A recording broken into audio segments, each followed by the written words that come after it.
जब पहली बार इस लोकसभा में आया तो उन्हीं का ही हाथ पकड़कर आया। युवा सांसद हूं, कंपैरेटिवली संभवतः मेरा अनुभव बाकियों से कुछ कम होगा, पर 9 साल का मेरा भी अपना अनुभव है। पर इन 9 सालों से ज्यादा सर मेरा अनुभव मेरे नेता, मेरे पिता आदरणीय रामविलास पासवान जी की वजह से रहा। अलग अलग आयोग यहाँ पर बने हैं, महिला आयोग है, बाल आयोग है, अल्पसंख्यक आयोग है। ऐसे में देश में एक युवा आयोग के गठन का ये समय है। पूरा देश नजर लगाए इस पर देख रहा है कि कैसे हम लोग यहाँ से दूसरी नई संसद में हम लोग जा रहे हैं। देश ही नहीं, पूरी दुनिया देख रही है। Thank you so much speaker sir for giving me this opportunity कि भारतीय संसद की 75 सालों की इस यात्रा पर तमाम सम्मान्य साथी अपने अपने अनुभव, अपनी अपनी यादें, अपनी अपनी उपलब्धियां, उसका जिक्र यहां पर कर रहे हैं। मुझे लगता है सर एक दिन कुछ घंटे इन 75 सालों की यात्रा को समअप करके बताने के लिए बहुत कम है। पर मैं बधाई दूंगा जिस तरीके से आज हमारे प्रधानमंत्री आदरणीय नरेंद्र मोदी जी ने इतने कम समय में इतने खूबसूरत शब्दों के साथ जिस तरीके से इस 75 साल की यात्रा के बारे में उन्होंने पूरा बखान किया, जहां हमारे देश के प्रधानमंत्रियों के योगदान से लेकर इस संसद को चलाने में छोटे से छोटे कर्मचारी के योगदान तक की उन्होंने सराहना की, उनको भी उन्होंने सम्मान देने का काम किया। मीडिया के हमारे साथियों का भी उन्होंने जिक्र किया। यकीनन कई ऐसी यादें सर इन 75 सालों में रही हैं। सेकेंड टाइमर मेंबर पार्लियामेंट हूं, युवा सांसद हूं, कंपैरेटिवली संभवतः मेरा अनुभव बाकियों से कुछ कम होगा, पर 9 साल का मेरा भी अपना अनुभव है। पर इन 9 सालों से ज्यादा सर मेरा अनुभव मेरे नेता, मेरे पिता आदरणीय रामविलास पासवान जी की वजह से रहा। बचपन से जब से होश संभाला उनके माध्यम से इस संसद की कार्यप्रणाली को समझा, इस संसद की कार्य शैली को समझा, और जब पहली बार इस लोकसभा में आया तो उन्हीं का ही हाथ पकड़कर आया।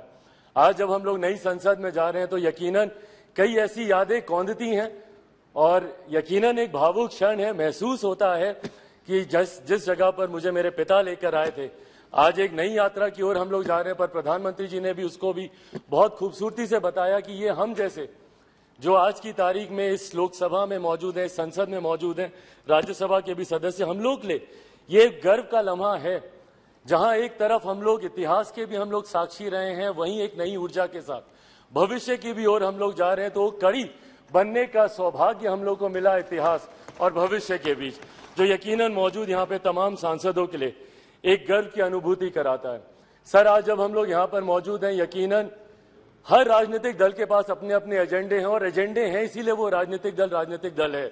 हर किसी ने अपनी अपनी बातों को रखा कि इस विशेष सत्र में ये चर्चा होनी चाहिए, वो चर्चा होनी चाहिए, ये मुद्दे आने चाहिए। यकीनन सर मेरी भी पार्टी है, हम भी चाहते हैं कि कई विषय हैं जिसपे चर्चा होनी चाहिए। मैं युवा हूं, हमेशा इस बार का मैं पक्षधर रहा हूं कि भारत में एक युवा कमीशन का गठन होना चाहिए, एक नेशनल युवा कमीशन, एक नेशनल, एक राष्ट्रीय युवा आयोग का गठन किया जाना चाहिए, जहां पे युवा अपनी तमाम समस्याओं के साथ जाएं और अपना समाधान लेकर आए। भारत एक युवा देश है, अलग अलग आयोग यहाँ पर बने हैं, महिला आयोग है, बाल आयोग है, अल्पसंख्यक आयोग है। ऐसे में देश में एक युवा आयोग के गठन का ये समय है, ये होना चाहिए। साथ ही में हम लोग चाहते हैं sir, women reservation bill pay भी चर्चा हो रही थी, वो भी हम लोग चाहते हैं कि विमेन रिजर्वेशन बिल जल्द से जल्द आए। आज इतनी भारी संख्या में महिला सांसद जो यहाँ पे मौजूद हैं, अपने सामर्थ्य पर जीत कर आई हैं। ऐसे में इनको किसी के सहारे की जरूरत नहीं है, बट विमेन रिजर्वेशन बिल आने से जरूर और बल मिलेगा और ताकत मिलेगी, उसका भी हम लोग समर्थन करते हैं। और साथ ही में लंबे समय से हम लोग की मांग रही है एक इंडियन जुडिशियल सर्विसेज को लेकर। हम लोग चाहते हैं कि एक जुडिशियल सर्विसेज का गठन हो, ताकि समाज के वंचित वर्ग से आने वाले लोग उस स्थान पर पहुंचे जहां से वो न्याय दिलाने की प्रक्रिया का वो हिस्सा बन सके, ताकि उनके साथ जो अभी तक भी रह रहकर भेदभाव या अन्याय होता है उसको दूर किया जा सके। पर इन तमाम विषयों को अलग अलग मंचों पे हम लोगों ने रखा है सर, ऑल पार्टी मीटिंग होती है वहां पर भी, पर हम लोग सिर्फ इन एंटीसिपेशन की क्या होगा, कहीं ना कहीं इस लम्हे की खूबसूरती को हम लोग खो रहे हैं।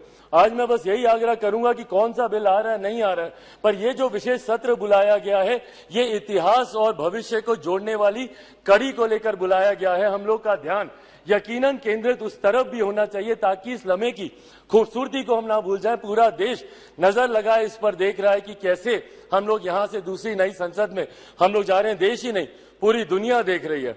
और आज सर, जब डॉक्टर बाबा साहेब भीमराव अंबेडकर जी के बनाए हुए संविधान के आधार पर जिस तरीके से भारतीय संसद के 75 सालों का इतिहास रहा है, मैं उम्मीद ही नहीं पूरे विश्वास के साथ ये कह सकता हूं कि हमारे मौजूदा प्रधानमंत्री आदरणीय नरेंद्र मोदी जी के नेतृत्व में डॉक्टर बाबा साहेब भीमराव अंबेडकर जी के बनाए हुए संविधान के आधार पर ही हम लोग एक विकसित देश की हम लोग नींव रखने जा रहे हैं। और जो लक्ष्य है 2047 में विकसित देश के निर्माण का, उस लक्ष्य को हम लोग नई संसद से हम लोग जरूर अचीव कर पाएंगे। अंत में अपनी बातों को समाप्त करूं सर, मैं जरूर अपने क्षेत्रवासियों का धन्यवाद करूंगा।